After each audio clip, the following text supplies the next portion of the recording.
bismillahi rahmani rahim.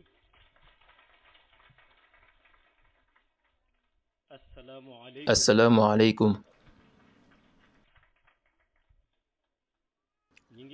Nous formulons nos ziyaras envers tous les confrères ici présents. Nous vous adressons également nos compliments en ce jour de grâce.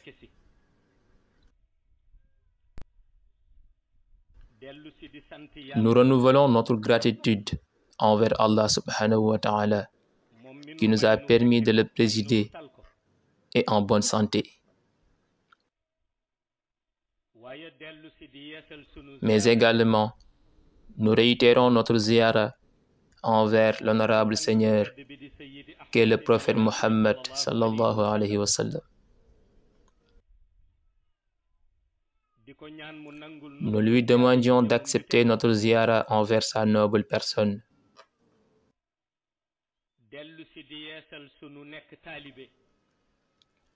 Nous revigorons de même notre ziyara, notre soumission et notre éducation auprès de notre noble maître, Mawlaya Cheikh Ahmed Tidjani Chérif radiyallahu ta'ala anhu.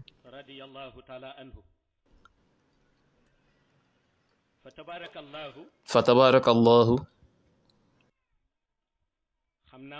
Nous sommes ici présents pour faire un rappel. Car Allah a dit, Fazakir fa inna zikra tanfa'ul mu'minin. En se référant sur ce verset, le serviteur doit donc toujours rappeler la bonne parole. Même si les sages ont dit que la vie est trop courte pour que l'homme oublie.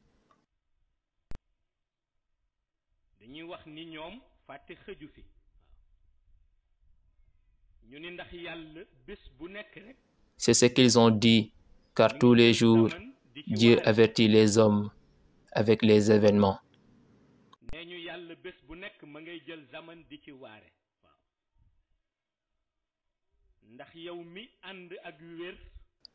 En effet, l'homme en bonne santé, lorsqu'il va rendre visite à un malade, si cette visite ne l'avertit pas sur le fait que la santé qu'Allah octroie n'est pas éternelle, rien ne pourra l'avertir sur ce domaine.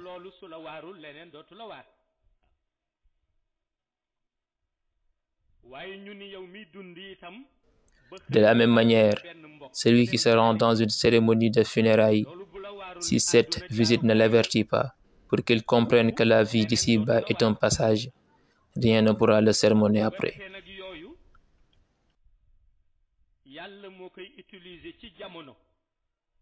Ainsi, c'est Allah subhanahu wa ta'ala qui utilise ces événements pour avertir les croyants, car il a interpellé les croyants par Ya ayyuhallazina amanu.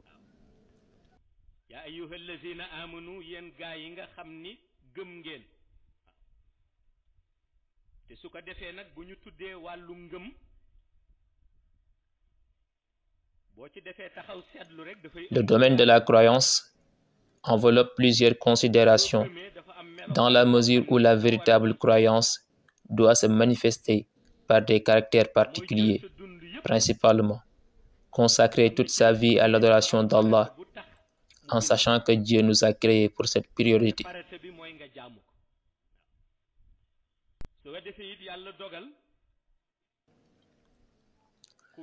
Ainsi, Allah nous a intégrés dans la communauté du prophète et quiconque fait partie de la nation islamique fait partie de la meilleure des communautés.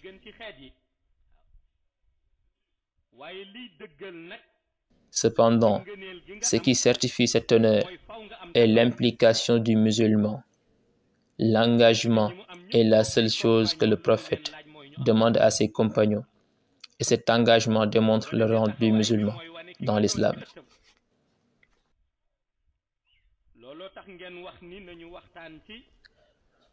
Vous nous avez soumis donc un thème portant sur les valeurs mystiques et spirituelles de la Salat al-Fatiha.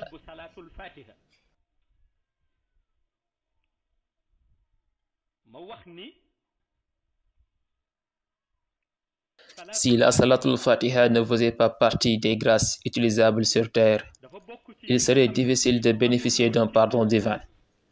Si elle n'existait pas sur terre, il serait difficile de bénéficier d'un pardon divin.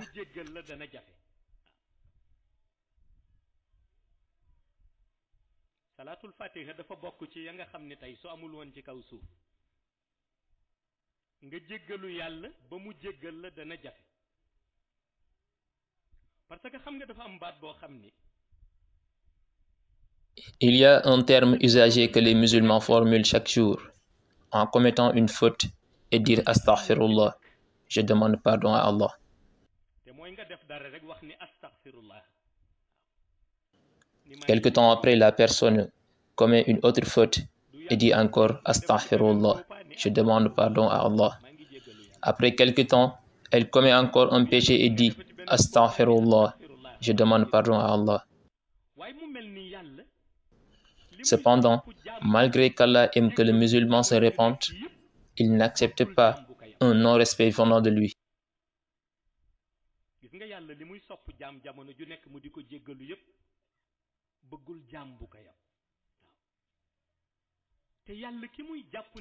Et Dieu considère comme un manque de respect envers lui la personne qui lui dit que je me suis détourné d'un tel péché commis aujourd'hui. Et je demande que tu effaces les méfaits sur moi. Je n'y retournerai pas. Cependant, le lendemain, on le retrouve encore en train de commettre la même faute.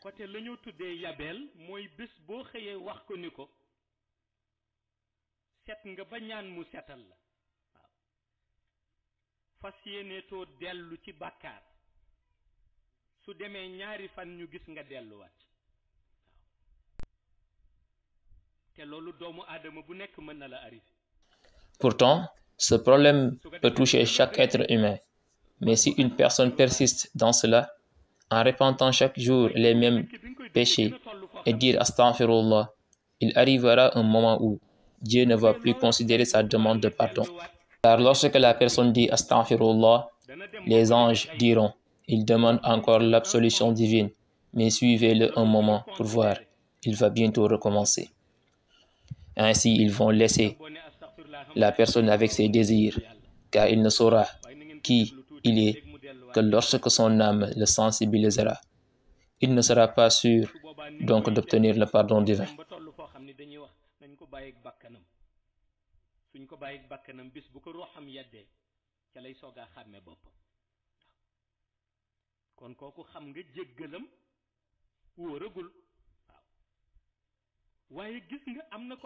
À l'opposé, il y a une personne très respectée par Allah, de telle sorte qu'il exauce toute chose qu'on l'associe. Ce personnage est le prophète Muhammad sallallahu alayhi wa sallam.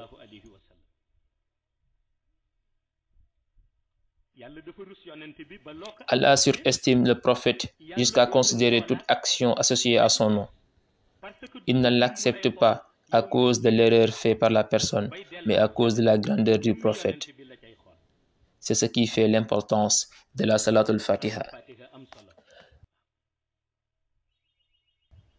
Maintenant, si Allah dit Inna Allah wa malaikatahu yusalluna ala nabi ya ayyuhallazina amanu sallu alayhi wa sallimu taslima.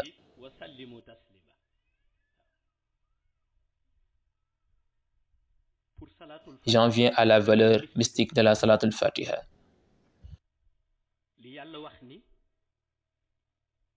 Lorsque Allah dit à travers ce verset, moi et mes anges se sont rassemblés pour prier sur le prophète, et qui se traduit par l'agrément divin qu'il a décerné au prophète. Il ordonne ensuite la communauté des croyants à prier sur le prophète.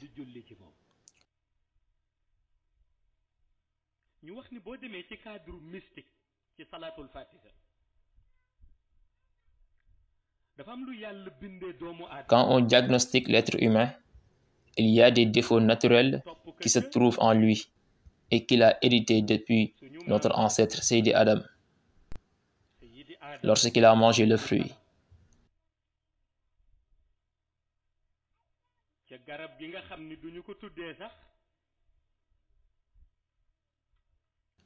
On ne va pas cependant l'appeler désobéissance, mais une personne éprouvée par Allah.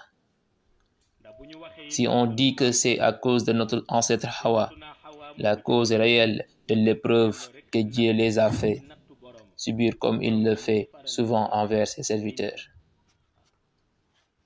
Tous les êtres humains ont hérité de cette tare.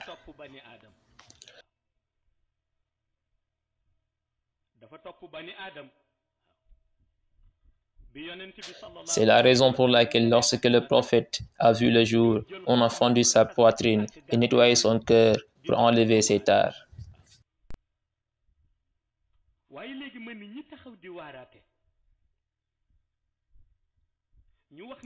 On devrait demander donc aux prêcheurs qui racontent ce privilège prophétique comment nous, êtres humains normaux, pourrons bénéficier de ce lavage des défauts. C'est Allah qui a effacé ces défauts chez le prophète. Mais pour les autres, il a laissé la responsabilité à chaque individu de devoir le faire pour lui-même. Lorsqu'on demande comment on y parviendra, on vous dira que la voie la plus rapide est de passer par la bénédiction du prophète. Et pour pouvoir utiliser la bénédiction du prophète, il faut que le croyant prie sur lui. Cela renvoie à l'ordre coranique Ya ayyuhallazina amanu sallu alayhi wa sallimu taslima.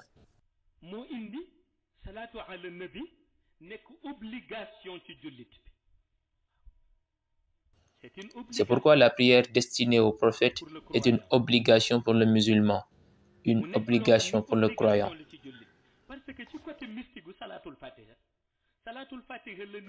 En effet, sur le plan mystique de la Salatul Fatiha, elle permet de transformer les vices d'une personne en qualité lorsqu'Allah exauce la récitation de l'individu.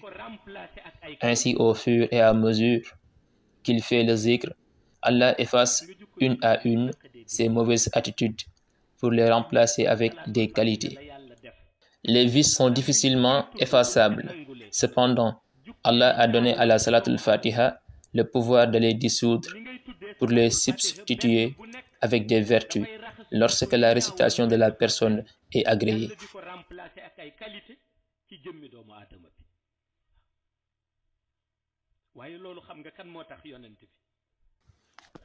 Toute cette grâce est due à la dimension mystique du prophète et son élévation auprès d'Allah.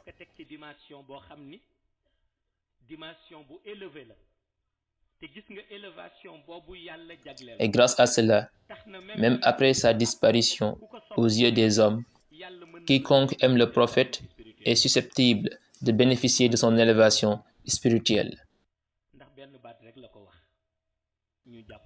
En effet, Allah ne lui a dit qu'une seule parole.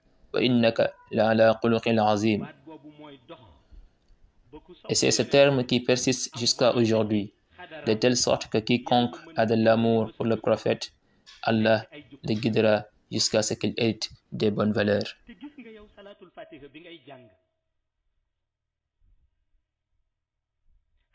Pour la personne qui fait le zikr de la Salatul Fatiha, on évalue les bienfaits sous deux niveaux. Le premier critère concerne l'authenticité de l'autorisation détenue par la personne. Il arrive que certains veuillent attribuer l'exclusivité de la Salatul Fatiha à des intrus. Mais si quelqu'un a besoin d'un bien, mieux vaut qu'il aille le demander au véritable propriétaire. Il n'est pas souhaitable que le croyant tombe dans la démesure en revendiquant ce qui ne l'appartient pas. Alors que si on lui demande les réalités mystiques de la Salatul Fatiha comme ses nombres de huruf, ses réalités haqiqa, ses aspects shahada, il n'y connaît rien du tout. Et pour toutes ces réalités mystiques, aucun livre ne viendra les enseigner. Seulement un élu d'Allah, fortement instruit dans la lumière muhammadienne. Et Mawlaya Cheikh Ahmad Tijani Sharif a dit, si une personne ne connaît ces réalités mystiques de la Salatul Fatiha, qu'il me laisse la kayfiya. Ce kayfiya est le degré réservé à lui. Juste pour vous dire qu'il n'interdit pas aux gens de la réciter, même s'ils n'atteindront pas les niveaux ultimes. Il voudrait que tout le monde prie sur le prophète.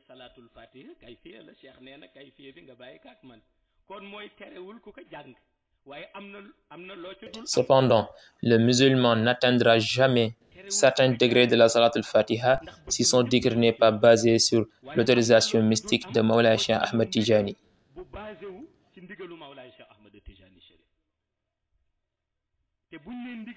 Et une autorisation basée sur Mawlaya Cheikh est celle qui a évolué jusqu'à atteindre ses khalifes et muqaddam.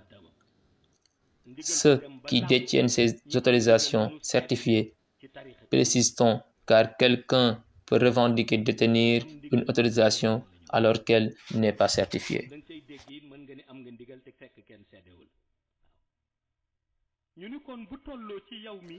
Ainsi, si le croyant prend son chapelet pour psalmodier la Salat al-Fatiha, le premier critère qui devrait apaiser son cœur est qu'il est sous recommandation divine. Ya ayyuhallazina amanu sallu alayhi wa sallimu taslima. En second lieu, en récitant le zikr, Allah est en train d'effacer ses mauvaises attitudes pour les substituer par les vertus. Mais grâce au prophète,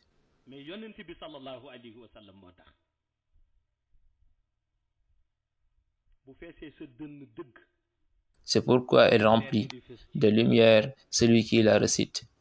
Mais lorsqu'on parle de lumière, c'est la lumière du cœur et de l'âme dont on parle. Car Mawlaya Cheikh Ahmed Tijani a dit que quiconque détient ces deux lumières peut ne plus s'inquiéter. Il a fait savoir, si le cœur d'une personne est éclairé, il peut cesser de s'angoisser. De la même manière, si son âme est illuminée. Je lui demande alors comment une personne peut reconnaître qu'il a un cœur éclairé. Il me répond, il ne profère que des paroles bienveillantes. Il a donc dit que si le cœur d'une personne est éclairé, elle ne prononce que des paroles vertueuses. Et pour celle qui a une âme éclairée, demandai-je. Il réplique, s'il entend une parole de lumière, elle la reconnaît. C'est une réalité importante. Il a dit qu'une personne avec un cœur éclairé ne profère que des paroles bienveillantes. Donc, quiconque prononce des paroles malsaines ne dispose pas d'un cœur éclairé. Lorsque j'ai demandé à propos d'une âme éclairée, il a répondu, il est capable de distinguer une parole ancrée dans la lumière. Donc, quiconque entend une parole de lumière et ne peut pas l'identifier, ne dispose pas d'une âme illuminée.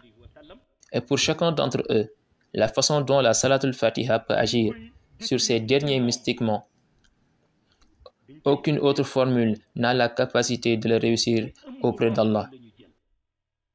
Car lorsqu'on décryptait la Salat al-Fatiha sur le prophète, on l'a enveloppé sur lui, car l'âme dispose d'une étoffe de lumière qui l'enveloppe.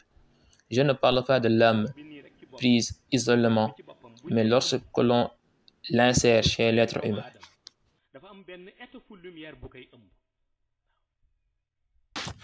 Lors de cette opération, on enveloppe l'âme sur une étoile de lumière avant de l'insérer dans le corps de l'être humain. Pour le cas particulier du prophète, lorsqu'Allah a inséré son âme sur lui, c'est l'étoffe de lumière de la Salat al-Fatiha qui constituait l'enveloppe.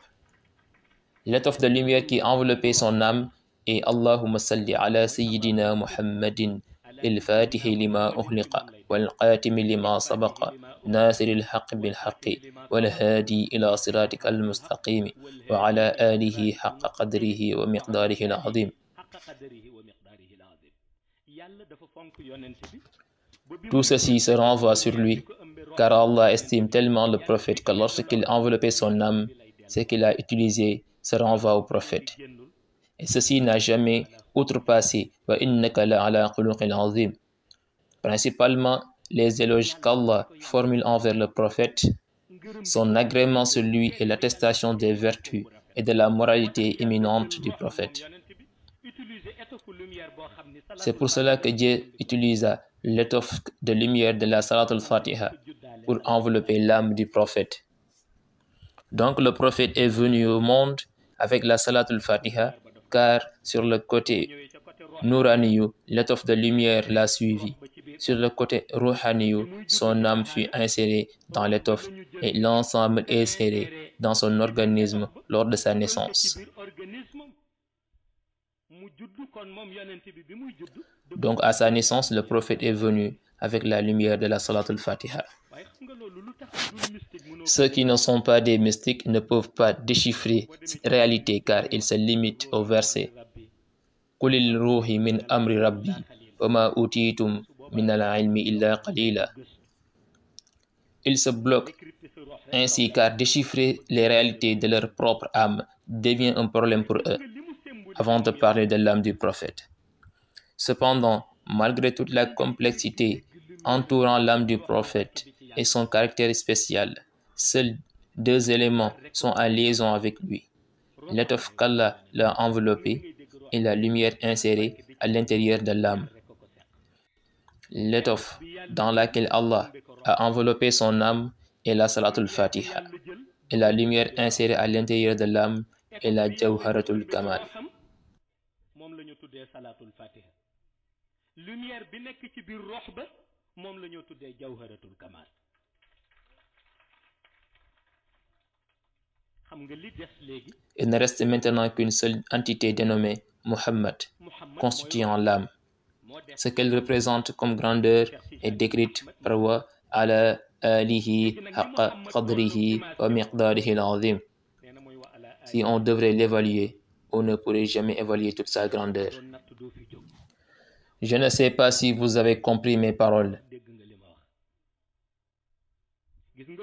C'est une âme qu'on a mise dans une enveloppe et l'étoffe qui constitue l'enveloppe est la Salatul Fatiha. À l'intérieur de l'âme, on y a inséré une lumière appelée la Jawharatul Kamal.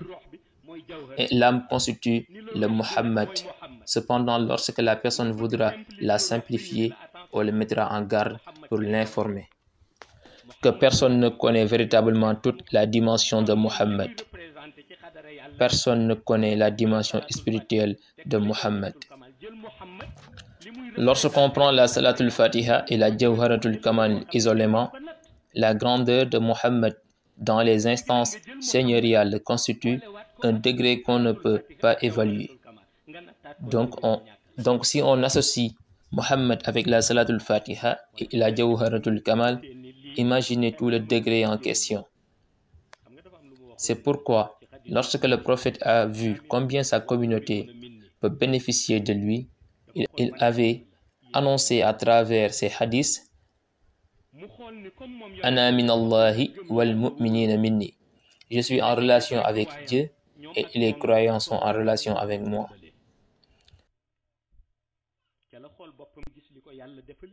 Comme c'est lui qui avait annoncé qu'il est en relation avec les vrais croyants, donc il s'était décidé de devoir les aider. Le prophète a donc revisité tout ce que Dieu lui a octroyé comme grâce et c'est là qu'il a enlevé la lumière à travers laquelle Dieu a enveloppé son âme et qui est Salatul Fatiha. Il fit ruisseler la lumière qui se trouve dans son âme, celle de la Jawharatul Kamal, et il cherchait la personne à qui il devrait les attribuer.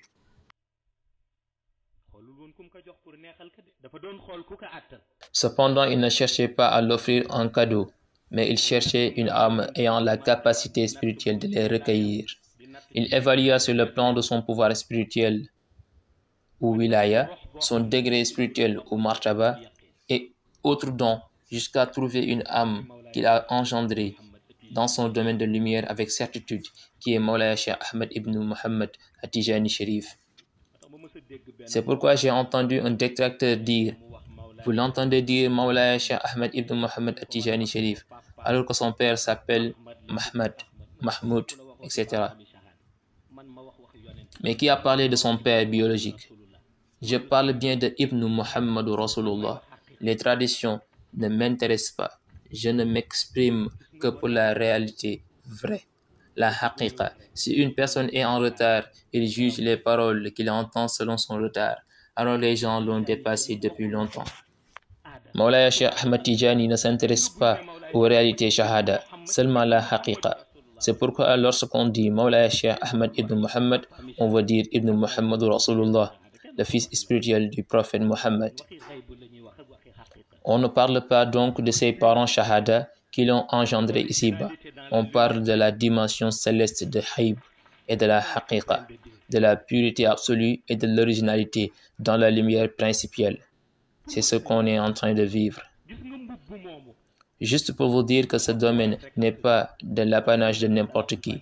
C'est la raison pour laquelle lorsque quelqu'un veut commencer le zikr de la Salat al-Fatiha, on lui recommande d'aller demander une autorisation. Cette dernière est importante pour garantir la puissance de la lumière et l'alléger sur lui, car cette lumière dispose d'une puissance mystique. Mais aussi la Salat al-Fatiha dispose d'une puissance spirituelle qui doit être garantie afin qu'elle ne blesse pas la personne. Au contraire, qu'elle puisse la parfaire spirituellement. C'est la raison pour laquelle on demande à la personne d'aller demander donc une autorisation. De là, on comprendra qu'on ne peut pas le prendre sur une personne ayant une mysticité non solide. Quelqu'un qui a une dimension mystique légère ne peut pas garantir sa propre personne. Comment pourra-t-il tenir une autre lumière? C'est impossible. C'est la raison pour laquelle la tariqa exige que l'aspirant au wird sélectionne un muqaddam qui est authentiquement branché dans la lumière spirituelle de la Tijaniya et qu'il ait la certitude sur son agrément dans la tariqa. Cette certitude se manifeste sur lui car quiconque obtient l'agrément de Mawlaya Cheikh Tijani le manifestera. Mais si on le juge de façon traditionnelle, on se limitera à citer des noms de famille pour juger l'authenticité d'une autorisation. Mais Mawlaya Cheikh Ahmed Tijani veut que son disciple vive dans la certitude. Et cette certitude est d'évaluer la dimension spirituelle de la personne sur qui il veut prendre le wird, jusqu'à comprendre qu'il a la capacité de l'abreuver dans la lumière de la tariqa. Et là, tu pourras aller s'abreuver en lumière. Et une autorisation certifiée mystiquement est celle qui a accumulé un degré élevé dans la lumière jusqu'à pouvoir initier et arroser d'autres disciples. Et la lumière ne trompe pas. La lumière ne trompe jamais. Cheikh El Hadj Malik Sy disait que si une personne porte des braises sur son boubou, il n'a pas besoin de dire que je porte des braises. Il n'a qu'à marcher et laisser traîner la fumée. On saura qu'il héberge des braises. C'est une parole de sage, mais il voudrait dire que si la personne héberge de la lumière, elle se manifestera sur elle. Personne ne peut détenir de la lumière sans que cette dernière ne se manifeste sur lui. C'est la raison pour laquelle lorsque Mawlaya Cheikh Ahmed Tijani a récupéré ces deux lumières que le prophète lui avait décernées, il les a réservées à ceux qui voudraient se parfaire dans le cercle spirituel du prophète. C'est pourquoi il appela tous ceux-là à venir, car il détient une lumière qui peut parfaire toutes les âmes, qui est la Salat al-Fatiha. Par ailleurs, il a privilégié la Jawharatul Kamal parce qu'elle est la crème de la lumière de l'âme du prophète Mohammed.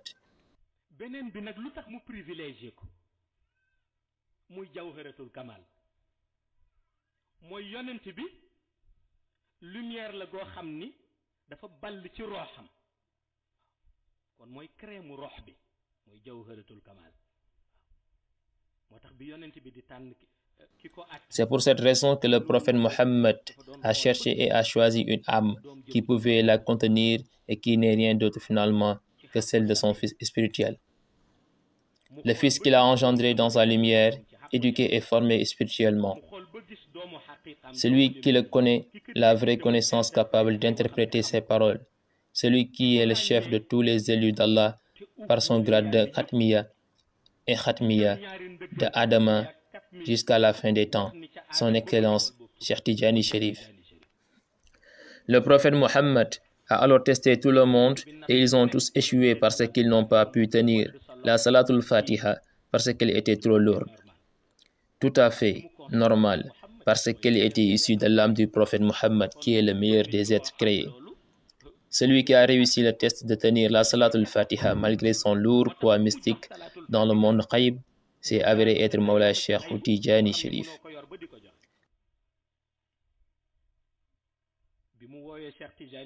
Il lui a démontré et signifié qu'il pouvait non seulement tenir une Salatul Fatiha, mais deux, parce qu'il était doté de deux bras dans la haqiqa, qui fait que par la Qatmiya, il pouvait tenir la Salatul Fatiha et par la Qatmiya, la Jawharatul Kamal.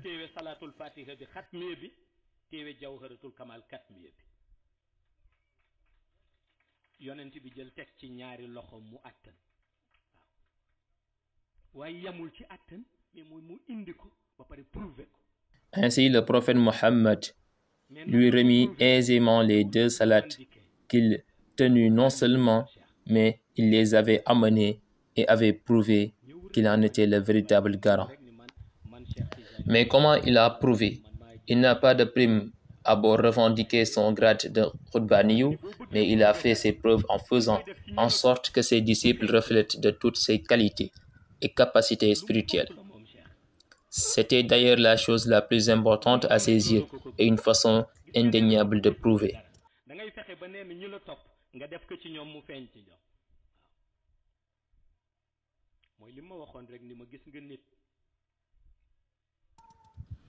Il m'avait d'ailleurs dit, on peut émerveiller une personne par des gestes et des faits, mais la plus grande merveille est de mettre en elle quelque chose qui sera immuable en son sein et qui fera en sorte qu'elle ne t'oublie jamais.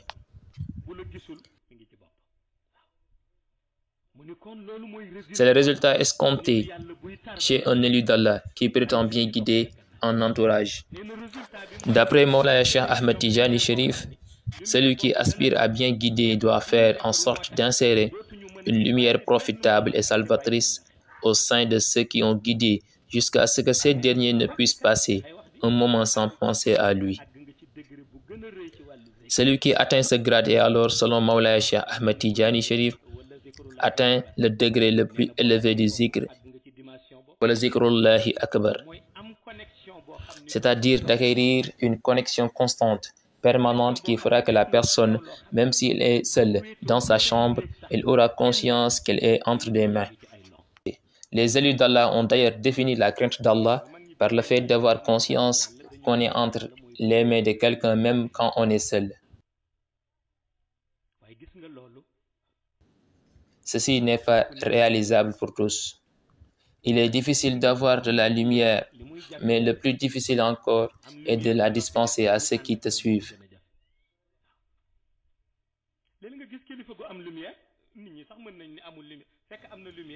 Un guide peut avoir de la lumière et ne pas être capable de l'inculquer à ses disciples parce que ces derniers ne suivent pas ses recommandations. Mais faire en sorte que ses compagnons suivent ses recommandations sans même les exhorter tout le temps à le faire est une vraie preuve d'être un bon guide. Il fait passer ses instructions par la lumière qu'il branche dans l'âme de ses compagnons, disciples ou talibés, jusqu'à ce qu'ils soient aussi braves en matière d'adoration. Ceci est une preuve d'être un bon guide. C'est cette preuve que Mawlaya Cheikh Ahmed Tidjani Chérif nous a faite, que la Salatul Fatiha et la Jawharatul Kamal lui ont été léguées par le prophète Mohammed. Même si certains vont le contredire, dire que c'est une pure invention ou les revendiquer à sa place, il a voulu exhorter tous les observer le comportement de l'élévation de ses disciples et de constater avec conviction qu'ils détiennent la lumière. Ceci était le but de Mawlaya Cheikh Ahmed Tidjani Chérif. C'est pour cette raison d'ailleurs qu'il a organisé les séances autour du Malan avec ses disciples. Ils pouvaient s'asseoir sur la même place, tenir leur chapelet comme lui, mais il demandait de réciter la Salatul Fatiha et de lui laisser la primauté de réciter la Kayfiya. Pour dire que la récitation est la même pour tout le monde, mais là où on enregistre n'est pas pareil. La Salatul Fatiha de Mawlaya Cheikh Ahmed Tidjani Chérif est enregistrée dans l'âme du prophète Mohammed, alors que celle des disciples passe par les espaces intermédiaires en suivant les formalités de validation pour savoir si elle doit être enregistrée ou rejetée dans le registre du monde Qayb. Voilà pourquoi on peut s'étonner de voir une personne pratiquer longtemps le zikr de la Salatul Fatiha et de la Jawharatul Kamal, se revendiquer être Tidjane alors que ses habitudes ne sont pas convenables. C'est parce qu'elle a revendiqué quelque chose qui ne lui appartient pas.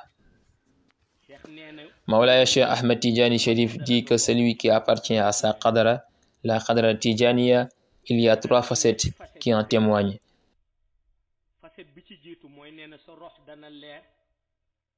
La première est que son âme sera lumineuse et il aura un très grand dévouement à Allah. Il aura ensuite un cœur aussi lumineux et aura une bonne conduite avec des valeurs exceptionnelles. Et enfin une volonté à suivre le prophète Mohammed et un amour inconditionnel à lui, Mawlaya Cheikh Ahmed Tidjani Sharif. Ce n'est pas pour inciter qu'on le suive, mais pour faire savoir que la meilleure manière de se parfaire est par la Salatul Fatiha.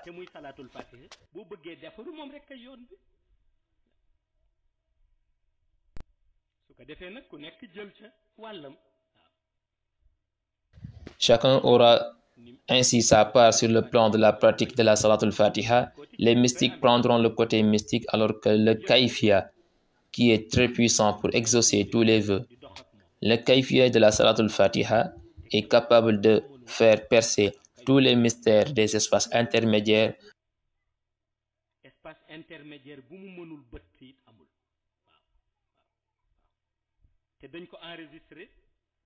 Parce que enregistré dans le monde de Batin, dans le monde Batinul Batin et le monde Shahada, pour permettre ainsi de communiquer avec ceux du monde Barzakh. Pour celui qui connaît bien les dimensions de Mawlaya Cheikh Ahmed Tidjani Sharif, tout ceci ne sera plus de mystère, contrairement à ceux qui ne connaissent pas des dimensions de Mawlaya Cheikh.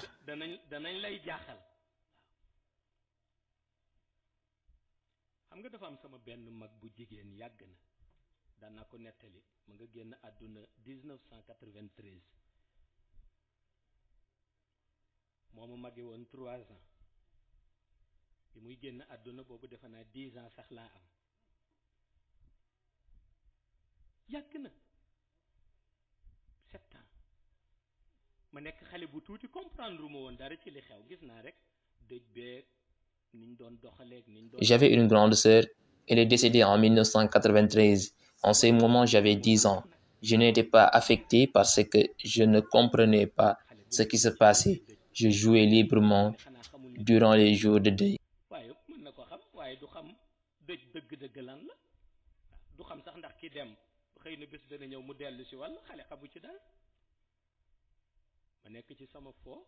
donte gis naa ñuy dem ak di dellu si ma toog sama toogaay léeg-léeg ma xool léeg-léeg ma jaaxle ci yàlla dogal ñu dem ba benn jamono bi ma dajeek Cheikh Tidjani Chérif.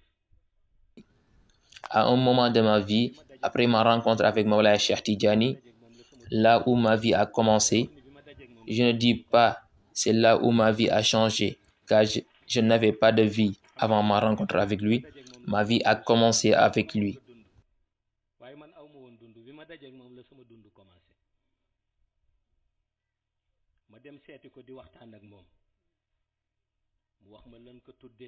Je suis allé à Barzakh causer avec elle. Elle m'a demandé comment j'avais fait pour être dans le monde Shahada et communiquer avec elle dans le monde Barzakh.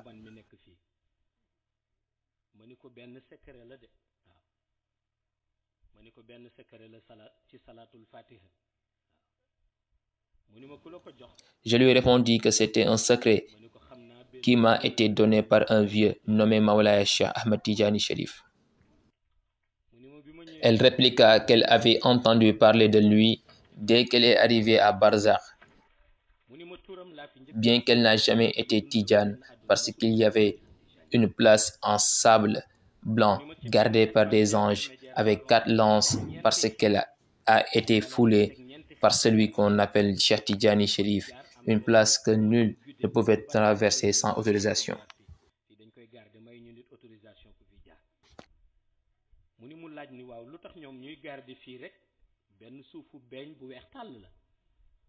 nee na ki mu àndal mu koy gudde mu ni ko ki ñuy wax Cheikh Tijani Chérif moo fi dëggoon tànkam moom la malaayika yi di garde ni. Alors je lui répondis que Mawlaya Cheikh Ahmed Tijani Chérif était celui-là et que malgré sa dimension, beaucoup n'ont pas compris sa philosophie ici dans le monde de Shahada, alors qu'elle a compris comment j'avais réussi à parler avec elle. te dafa dégg tur ba rek xam lu tax ma mën wax ak moom ma wax ak moom mu laaj ma wax ko ci Cheikh Tijani la mu ni bi ma fi ñëwee moom laa fi njëkk dégg. parce que gis nga bu yàlla dogalee nga nar texe boo génnee àdduna ba dem barza dañu lay guider comme nit ku ñëw ci benn réew mu xamul kenn ñu boole ko ak benn guide pour mu wan ko réew ma ak fu muy jaar. xam nga tey boo demee ci réew moo xamul kenn nga wàcc aéroport rek. Dans le monde barzakh, si la personne doit aller au paradis par la volonté divine, elle est reçue dès son arrivée, guidée pour lui montrer son chemin, sa place et là où elle doit stationner et attendre le jour du jugement. ku la guide di la wan yoon bi fii ngay jaar fee mooy sa place fee nga war a dal waaw ba fi nga war a nekk di xaar yawmal xiyaam sax dañ la koy wan waaye boo naree texe laa wax de waaw boo narul texe buñ lay denc bay dem sa lépp di jaawaloo waaw dootoo xàmme yaa ngi ci guddi dootoo xàmme yaa ngi ci bëccëg léeg-léeg nga xelmati lu mel ni jant te du jant barzak jant nekku. Si par contre la personne doit faire partie des damnés, toute son organisation est chamboulée dès la première minute de son enterrement. La nuit sera confondue au jour et il fera éternellement noir, sans soleil ni lueur, des bruits et une frayeur avec des éclats de verre de braise.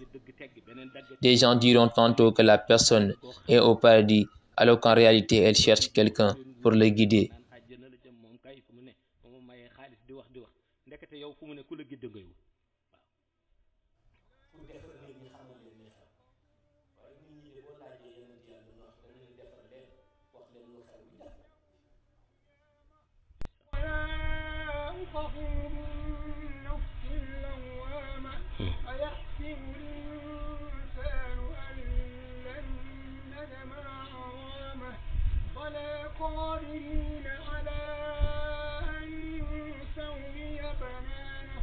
بل يريد الإنسان ليصدر أمامه يسأل أيان يوم القيامة فإذا برق البصر وخسف القمر وجمع الشمس والقمر يقول الإنسان يومئذ أين المفر والله ليس لا وزر إلى ربك يومئذ للمستقر ينبأ الإنسان يومئذ بما قدم وأخر بل الإنسان على نفسه بصيرة ولو ألقى معاذيره لا تحرك به لسانك لتعجل به إن علينا جمعه وقرآنه وإذا قرأناه فاتبع قرآنه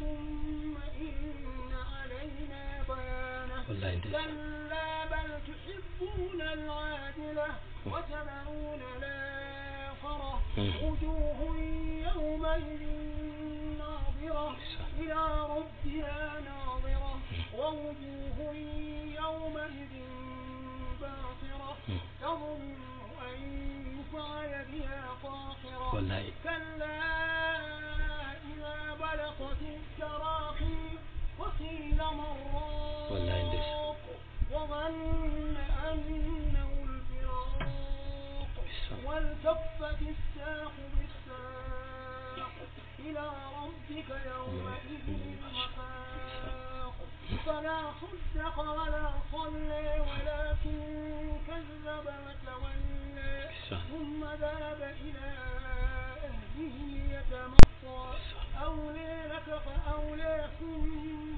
أولى لك فأولى أيحسب الإنسان أن يترك سدى ألم يكن نطفة من مني يمنى ثم كان علقة فخلق فسوى فجعل منه الزوجين الذكر والأنثى أليس ذلك بقادر على أن يحيي الموتى ما شاء الله والله ndeysaan waay ndeysaan su ko dégloo xol dégloo ko rox da nga xam ni yàlla yedd na la waaw ku ko dégloo xol dégloo ko rox laa wax. Si nous l'écoutons par le cœur et par l'âme, nous saurons qu'Allah subhanahu wa ta'ala est éternel. Lui qui nous a raconté dans la sourate La uqsimu bi yawmal qiyamati ce qui arrivera et comment ça arrivera.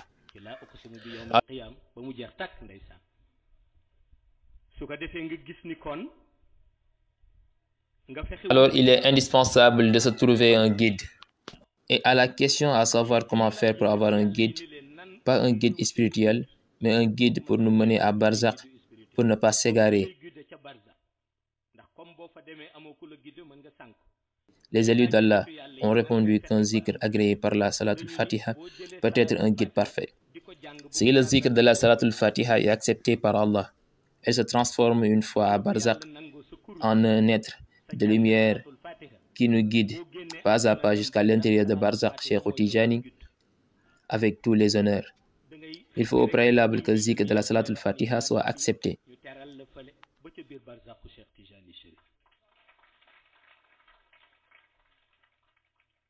di la tette ba ci biir barzaqu Cheikh Tijani Chérif waaye loolu balaa muy am faw ñu nangu sa zikr salatul fatih. Il n'y a que la lumière à Barzakh. C'est pourquoi la seule chose qui mérite d'être disputée est la lumière. Quels que soient les mérites, s'ils ne sont octroyés par Allah, seront laissés en rade. Les mérites attribués ici-bas, que ce soit les noms de famille, les mérites et honneurs attribués par les hommes, s'arrêteront à l'entrée de la tombe. Seule la lumière acquise personnellement sera au rendez-vous et vous accompagnera jusqu'au paradis. lenn la ni reconnaître ni lii moom mën nga dem ak moom ba ngay dugg aljana mooy lumière ba nga sàkkul sa bopp lumière ba ngay ànd moo tax soo amee lumière mag ñi wax. Les anciens disent que celui qui a de la lumière ne sera jamais déçu. Ainsi cette lumière de la Salatul Fatiha capable de nous aider mystiquement et de nous guider devrait être préservée si elle est insérée dans notre âme. waaye gis nga bu ñu demee ci beneen domaine bu mujj bi te mooy domaine spirituel xam nga kuy zikr bu tegoo ci yoon rek am na. Dans le domaine spirituel, celui qui pratique le zikr aspire évidemment à quelque chose. Le fait d'imiter les élus d'Allah peut amener à avoir une élévation spirituelle permettant à l'âme d'être sélectionnée par Allah parmi les âmes saintes. waaye da ngay fexe ba fa ñu sélectionné rox yu sell yi nga fexe ba sa rox am yëg-yëg bu tolloog ni. Cette sélection doit être perçue dans le monde shahada et même au-delà. C'est le cas de certains à qui Allah a permis d'être en parfaite harmonie avec leur âme. Ces derniers ne se soucieront plus d'aller à la Hadratul Ilahiyya, mais plutôt de faire partie du cercle restreint de ceux qui ont acquis tout l'agrément divin. Ils seront satisfaits d'avoir la sympathie d'Allah, du prophète Mohammed et de Mawlana Cheikh Tijani Chérif. Ils savent que ceux qui font partie de ce cercle restreint sentiront plus de bonheur et de lumière que d'aller à la Hadratul Ilahiyya, écouter le Khutbu Zaman tenir son discours.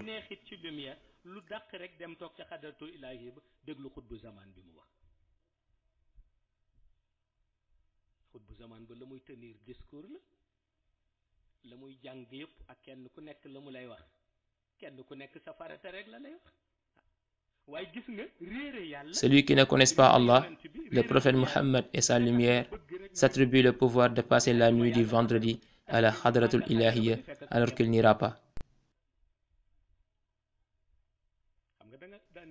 Ceux qui disent qu'ils passent la nuit à la Qadara de Dieu sont en retard car ils ne savent pas que ce n'est pas un lieu pour dormir.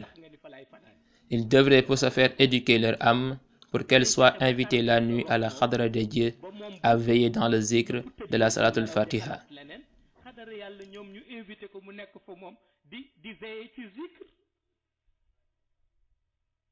waaye nga dégg rek léeg-léeg ku tàyyeel ba toll foo xam ne day wax nga ni ko góor gi yaa ngi nelaw di tey nga jóg jaamu yàlla mu ni man bu ma tëddee rek maa nga xadara yàlla fa lay fanaan. Là-bas, ils auront un ressentiment merveilleux, différent du plaisir de lever la main et l'affirmer tout simplement. ca veille xadara yàlla ca veille xadara yàlla laa wax mooy veille boo xam ne zikru salatul fatiha waaw te foofu boo fa àggee li ngay ressentir dootul bokkate rek yëkkati sa loxo ni maa nga xadara. Mais infimes sont ceux qui assistent à la qadara. Ce n'est pas le fait de porter des grands boubous qui en donne l'accès, mais plutôt une parfaite maîtrise du mystique de la salatul fatiha dans son âme. Parce que yëfa yóbbu nit du grand boubou de waaw yëfa yóbbu nit mystique gu salatul fatiha bu mot sëkk ci rox. D'avoir la capacité de faire le zikr de la salatul fatiha sur le côté mystique jusqu'à ce que son âme soit sélectionnée et amenée pour assister et recevoir ses consignes et revenir. Une personne peut avoir la primauté d'assister à la qadara tous les nuits du vendredi sans même le savoir, tout simplement parce qu'elle adore le zikr et la lumière à tous les prix.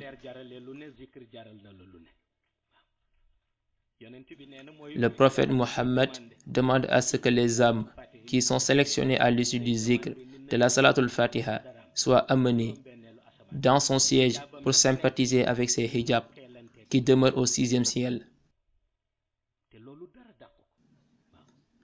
Un plaisir immense et une source de toute connaissance. Même la connaissance du ilm laduni ne s'enregistre que sans une âme sélectionnée. C'est pourquoi je me dis que celui qui pratique le zikr de la salatul fatiha est dans une compétition et veut qu'à l'issue de cette première veut être réfectionné pour une seconde. La première est que la personne adhère à la tariqa et pratique jusqu'à ce que son zikr soit agréé. Mais la seconde est de faire en sorte d'être branché là où sont les élus d'Allah par Mawlaya Cheikh Ahmed Tidjani Chérif.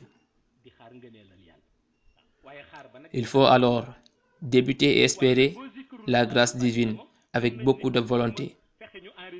Mais quelqu'un qui ne pratique pas le zikr de la salatul fatiha n'est même partant à la première compétition pour espérer faire partie de la seconde. Mawlaya Cheikh Ahmed Tidjani Chérif m'a alors recommandé de respecter le zikr de la salatul fatiha et de la jawharatul kamal plus que d'autres.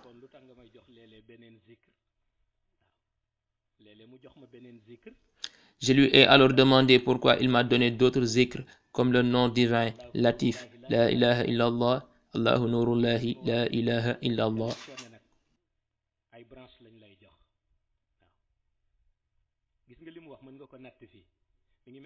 Il m'a fait savoir qu'après la sélection, l'orientation se fait vers d'autres branches. C'est l'exemple de l'élève qui gravite les échelons. Après le cycle primaire, va au cycle universitaire, en passant par le secondaire pour enfin se spécialiser en médecine, droit ou littérature. Chacun se spécialise dans un domaine précis pour la salatul fatiha.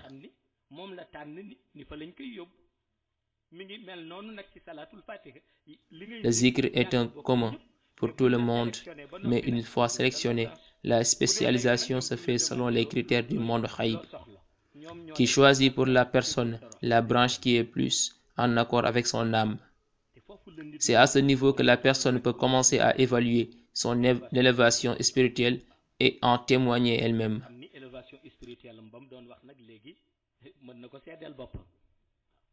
Cette élévation spirituelle est la seule garantie pour accompagner la personne dans l'au-delà. Elle rassure énormément avec une profonde satisfaction, partant d'une parfaite conviction exempte de toute appréhension.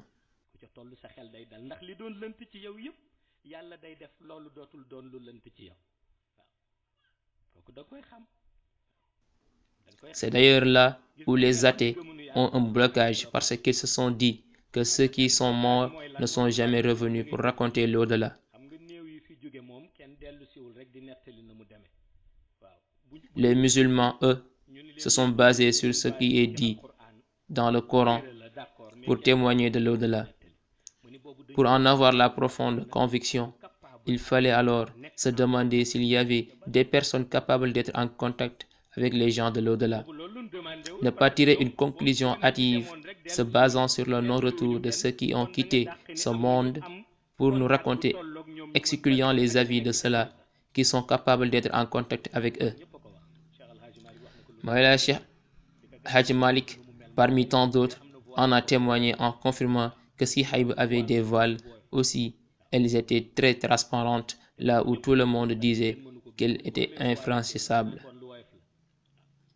Il savait que c'est la haqiqa de la salat al-Fatiha qui permettait de percer tous les mystères dès que le zikr est agréé.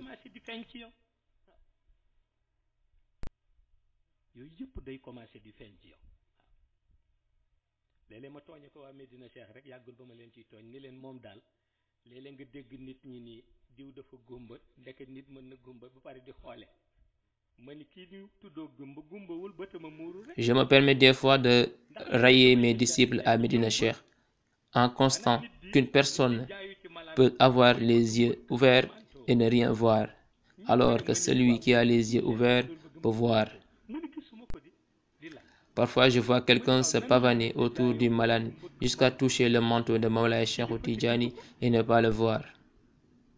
Comment cela pourrait-il être possible? Avec toute la posture de Mawlana Cheikh Ahmed Tidjani Chérif, même assis avec le front étincelant tel le soleil au zénith.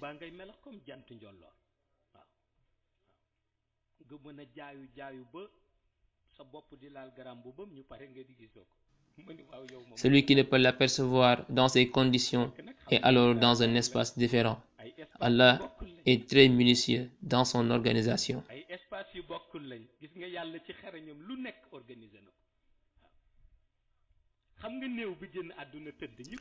La personne qui est là couchée, morte, peut voir ceux qui sont autour d'elle et qui pleurent. Elle essaie de se lever et de communiquer avec eux, mais ne peut le faire parce que son âme est en cet instant allée dans un autre espace différent de celui où se trouve son corps. Ce sont les restes d'étincelles qui assurent cette résonance et cette communication imperceptible. Elle arrive à communiquer avec son entourage et les appeler à les avoir effacés. Elles arrivent à communiquer avec son entourage et les appeler à les voir sans que, en retour, ne puissent entendre. Elle pourrait se lever si l'âme revenait dans son corps. Ces deux organisations divines qui se font dans un seul et même espace. L'espace de Qayb et celui de Shahada sont immenses, mais malgré cela, l'un peut intégrer l'autre sans jamais mélanger les deux réalités, et quelqu'un de loin peut le voir. C'est ainsi qu'Allah fait le partage de ses grâces et dans sa justesse à tout un chacun.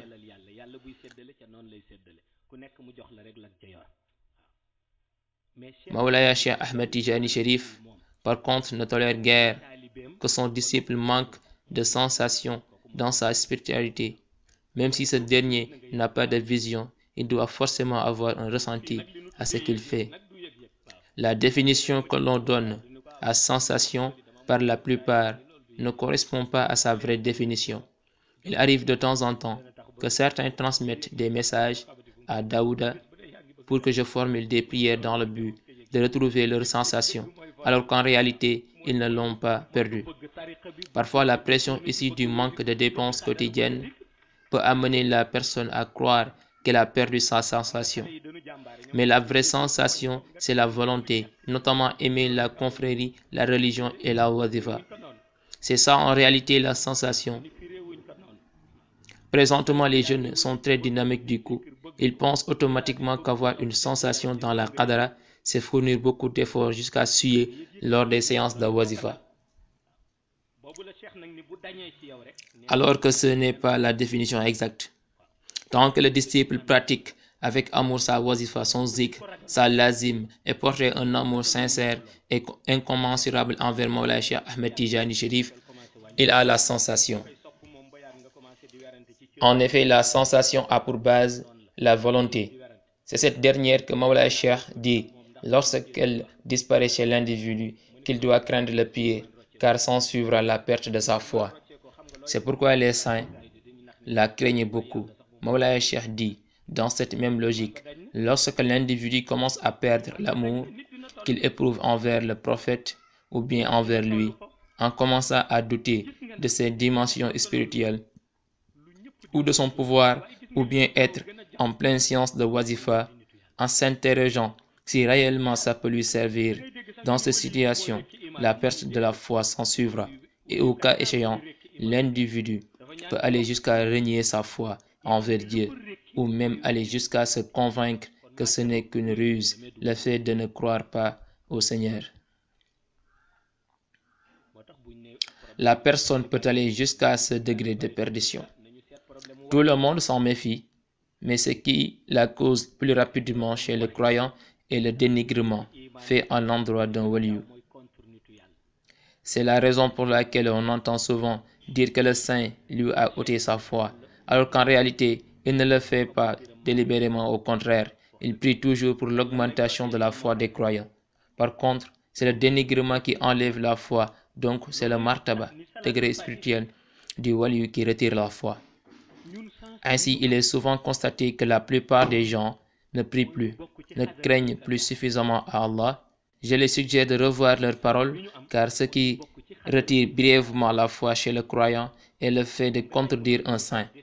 C'est pour cela que Mawlaya Cheikh affirme, quelle que soit l'apparence du saint, on doit toujours s'abstenir positivement sur ses affaires à cause de se préserver de ce qu'il peut préserver pour le concerner.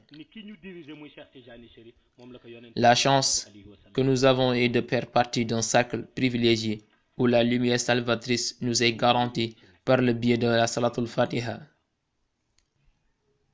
Nous pouvions être à distance avec Mawlaya Cheikh, amenant certains à s'interroger si réellement nous détenons l'exclusivité ou pas.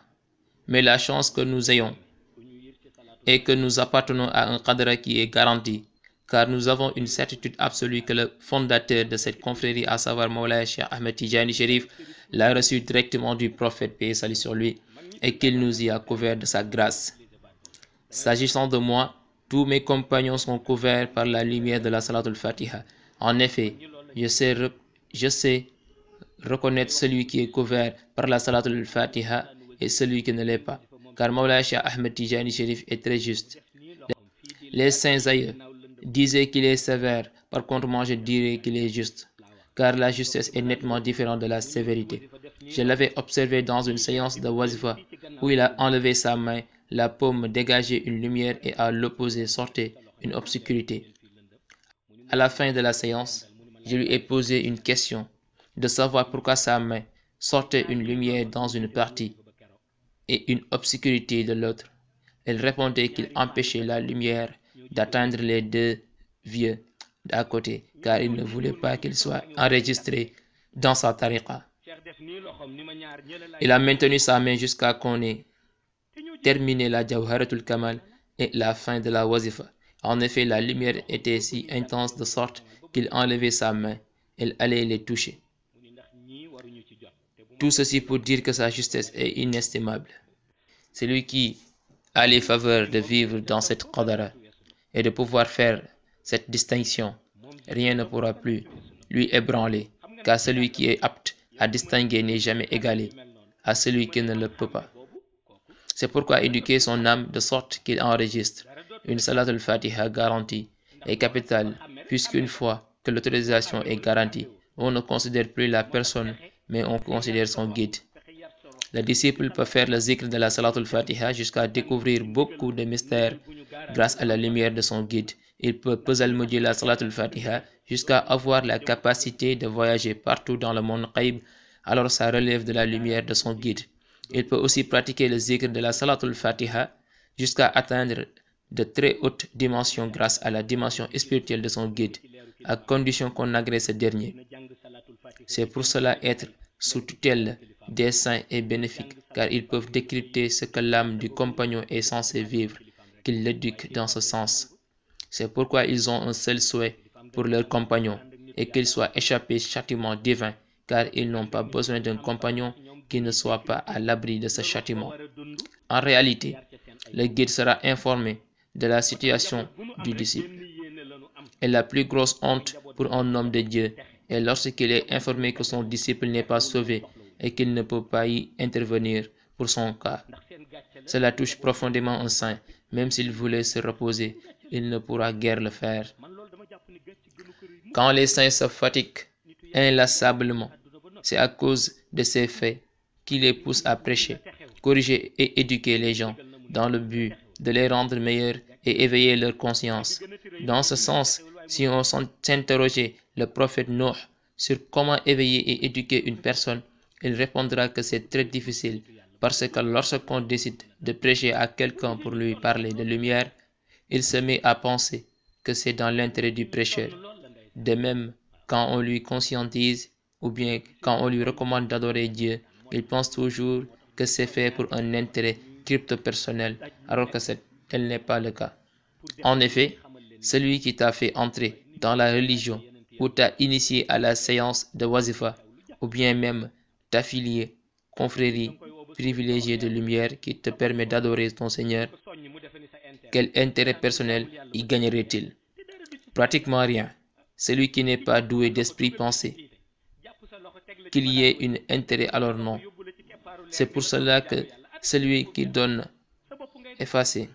C'est pour cela que celui qui s'adonne au zikr de la Salatul Fatiha doit à chaque fois qu'il entreprend quelque chose, doit au préalable avoir la certitude absolue que c'est la vérité. Quiconque l'encourage dans cette vérité, tant mieux, et quiconque t'abandonne, pour cela aussi, tu restes sur ta vérité. Celui qui réussit à le faire est un véritable saint. Et un saint doit être toujours constant dans sa vérité. Qui lui tient le fera dans la vérité, qui lui laisse aussi le fera pour la vérité. Celui qui parvient à le faire atteint au summum des saints.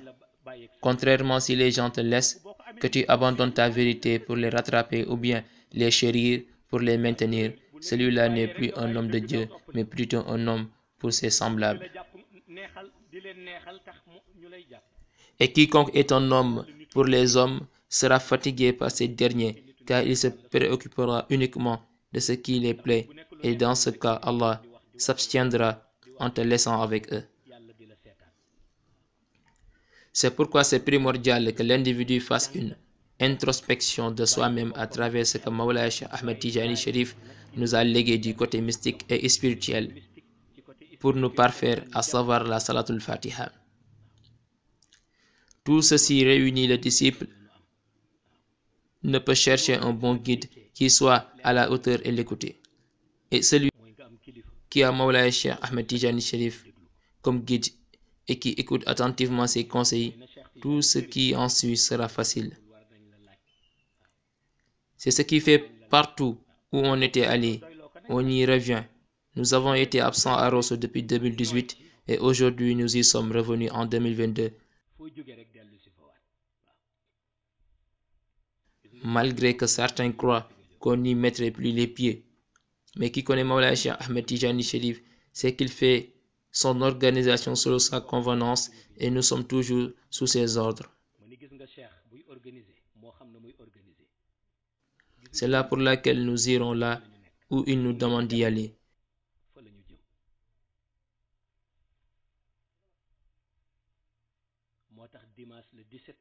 C'est pourquoi le dimanche 17 juillet 2022, je me rendrai à Ngigi.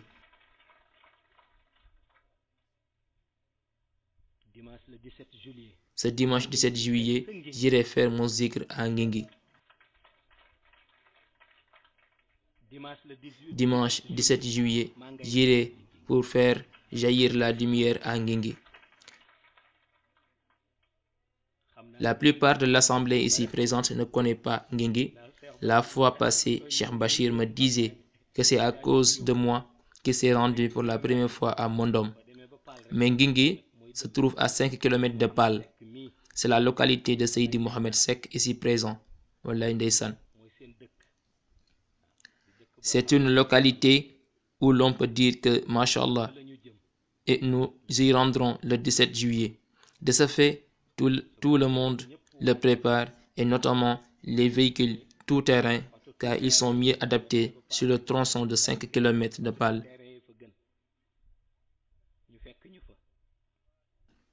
Dimanche le 17, celui qui est un peu en retard me trouvera sur place.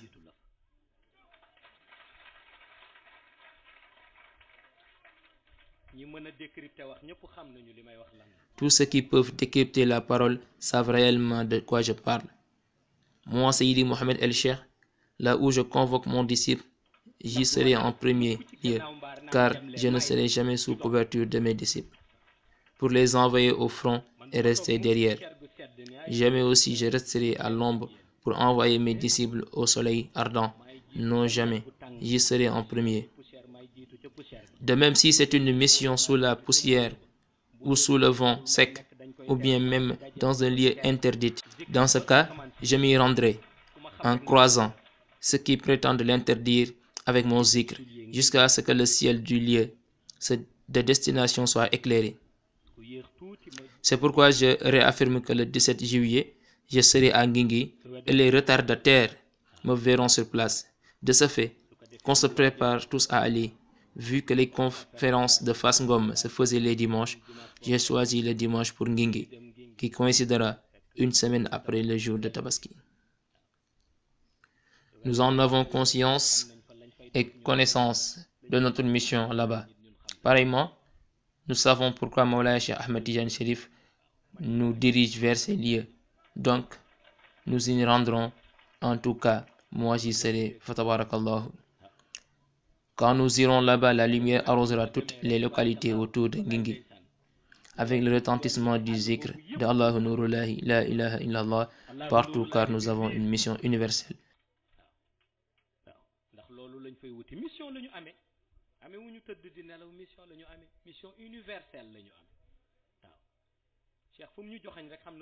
Et Mawlaya Cheikh, c'est pourquoi il nous a indiqué ce village.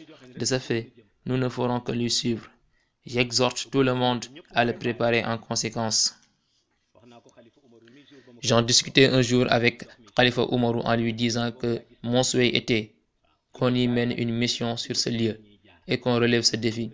Il m'a répondu que le défi sera relevé et je lui ai dit que, en tout cas, moi, je relèverai le défi et tous ceux qui me connaissent savent que je le ferai sans crainte, car le 17, je serai là-bas dans ces villages pour faire mon zikr.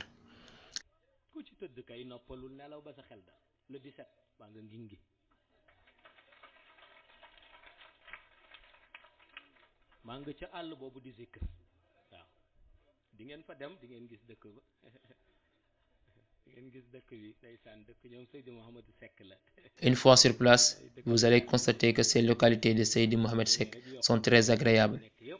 Une fois sur place, nous les rendrons plus agréables avec les bienfaits qui découleront de l'avènement en collaboration avec la fédération de ces différentes localités, allant Fass en passant par Haban, Ngingui, Makayaden et Ndawas. La plupart ne connaissent pas ces villages, mais ces derniers sont des zones importantes. Je m'y rendais vers les années 2007 en compagnie de Cheikh Ibrahim et Cheikh Djibril.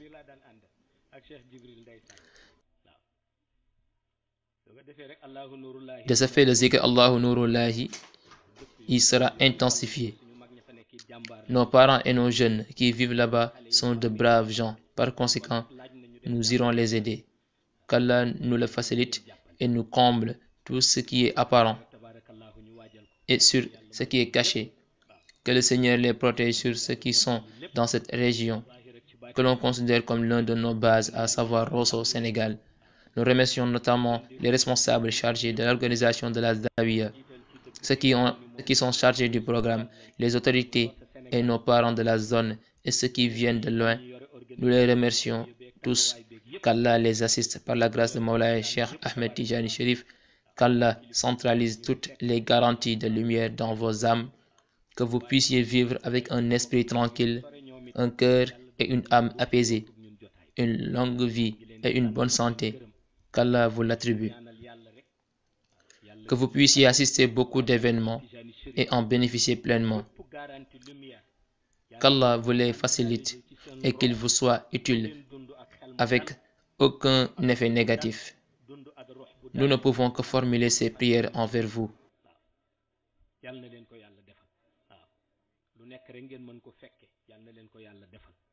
lu nekk rek ngeen mën ci jëriñu yàlla na leen ko yàlla defal lu nekk rek yàlla na leen ko yàlla yéwénalal te mu gën ci yéen waaw te mu gën ci yéen tabaarakallaahu ñun loolu lañ leen mën a ñaanal waaw ndax ñun xam nañ ni fonk ngeen ñu.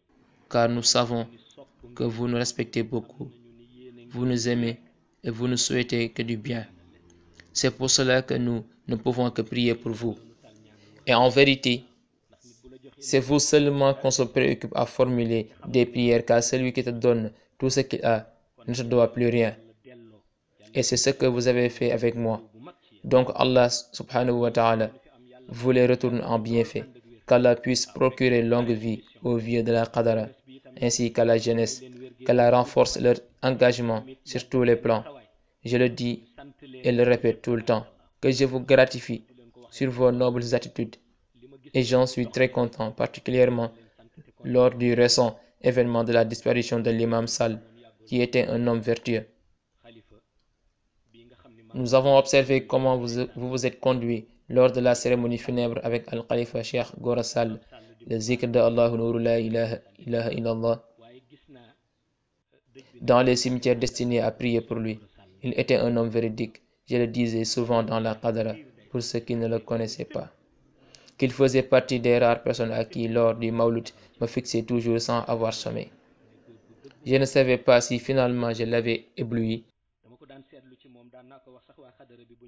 mais j'avais observé que de 0h30 jusqu'à 6h du matin, il était toujours éveillé en me fixant. Il s'asseyait toujours derrière le colonel, mais il n'a jamais regretté son passage dans la Qadara. Notre relation avec un disciple ne se limite jamais sur terre uniquement. Ça va jusqu'à l'au-delà. J'avais l'habitude de dire à mes compagnons que celui à qui notre relation se limitera seulement sur terre, mieux vaut l'interrompre aussitôt, parce que la relation avec Mawlaya Cheikh Ahmed Tijani Sharif ne se limite pas ici-bas uniquement. S'il m'avait affirmé le contraire, qu'il n'y peut rien au-delà sur terre, je n'oserais jamais me prononcer là-dessus. Mais je crois fermement que Mawlaya Cheikh Ahmed Tijani Sharif peut agir ici-bas et dans l'au-delà. C'est pourquoi je chemine avec lui, et c'est la vérité. Vous l'avez assisté de votre côté, nous aussi nous l'avons bien assisté de notre côté, mais il se trouve qu'en amont, il s'est assisté lui-même, et c'est ce qu'il faisait sur terre. Ainsi, vous qui vivez à présent, qu'Allah vous procure longue vie. En effet, je suis convaincu que tous ceux qui sont là ont l'esprit tranquille, qu'ils iront au paradis toutefois. Ils voudront être témoins de beaucoup d'événements dans la mission. Celui qui assiste aux séances du paradis s'y rendra forcément. Les séances du paradis ne sont autres que celles que le prophète et Mawlaya Cheikh Ahmed Tijani Sharif président, et tout le monde peut affirmer que la Dahiratul Iman est cachetée par ces derniers. Qu'Allah fasse que de soit votre bénédiction, qu'il vous préserve et vous sécurise. De ce fait, qu'on récite la Fatiha, puis clôturé par la Salatul Fatiha, compris pour tous, je témoigne à nouveau à la jeunesse du Rosso Sénégal qu'on est très heureux sur l'accueil extraordinaire que vous nous avez réservé aujourd'hui. Nous en remercions du fond du cœur. Qu'Allah subhanahu wa ta'ala vous gratifie de sa grâce. Qu'on est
نور لا إله إلا الله الله نور لا إله إلا الله الله نور لا إله إلا الله الله نور لا إله إلا الله الله نور لا إله إلا الله الله نور لا إله إلا الله الله نور لا إله إلا الله الله نور لا إله إلا الله الله نور لا إله إلا الله الله نور لا إله إلا الله الله نور لا إله إلا الله الله نور لا إله إلا الله الله نور لا إله إلا الله الله نور لا إله إلا الله